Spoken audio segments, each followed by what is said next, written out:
Most of my academic career here has been spent behind the lens of a PD-170 digital video camera. So let me ask you, how does this moment feel right now? What does it look like? What does it taste like? What does it smell like? What does it sound like? You see, for the past 4 years, I've devoted my academic coursework to becoming a filmmaker. So the diploma I'll be receiving tomorrow certifies me to be the ultimate outsider, looking in, always through the eyes of someone else.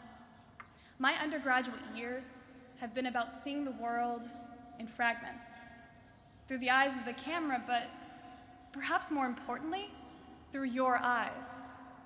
It's a lens thing, seeing what somebody else sees and then being drawn into it in a completely different way. Through the disparate eyes of my peers, I've simultaneously lived my Harvard experience 1,000 different ways. So I feel like I stand here today as something of an outsider. As a filmmaker, I've learned to observe patterns in the lives of those who surround me. With this in mind, I hope that my observations over these past 4 years can offer those on the inside a little outside insight before we part ways. Okay, well, getting back to the question that I initially posed to you, I'll try to answer it myself. How do I feel right now? I'm scared. I'm scared not because I'm standing before 1,600 incredibly talented individuals. Not because I fear pending failure or success, but because I am afraid that this will stop. On a campus that never sleeps, where momentum is constantly breathed into every experience, every moment, whether small or grandiose, my greatest fear is that I will slip into numbing security and complacency once I leave these gates, that I will no longer feel pushed along, motivated by an unnamed force which compels me ever forward. Now, it might be easy to define this force as a drive to succeed, a desire to avoid failure. But for the sake of this reflection, let's divorce the binary of success and failure from the picture.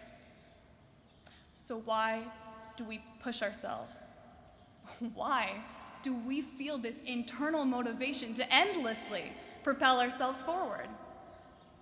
I think it's because complacency and stagnation are far more daunting than this ceaseless propulsion. It's scarier to think about just standing still rather than tackling the next big task, be it a problem set, a sporting event, a libretto, or a thesis. What is the underlying source of this momentum? I think it begins with what I call if statements. In each moment where we must make a decision of varying magnitude, we are faced with a plethora of possible choices. Now, we obsessively replay these alternatives in our head. In fact, they're integral to this idea of momentum, to this constant replotting and remapping of our various potential paths. So, let's take a moment and get inside the anatomy of the what if. Now, it's been said that one of the main things that separates humans from other species is their ability to conceptualize what if and to imagine realities that are not their own. Now, we as Harvard students take this to an entirely new level. We devote our time to dreaming about where we could be, without much time to revel in where we are and what we're doing.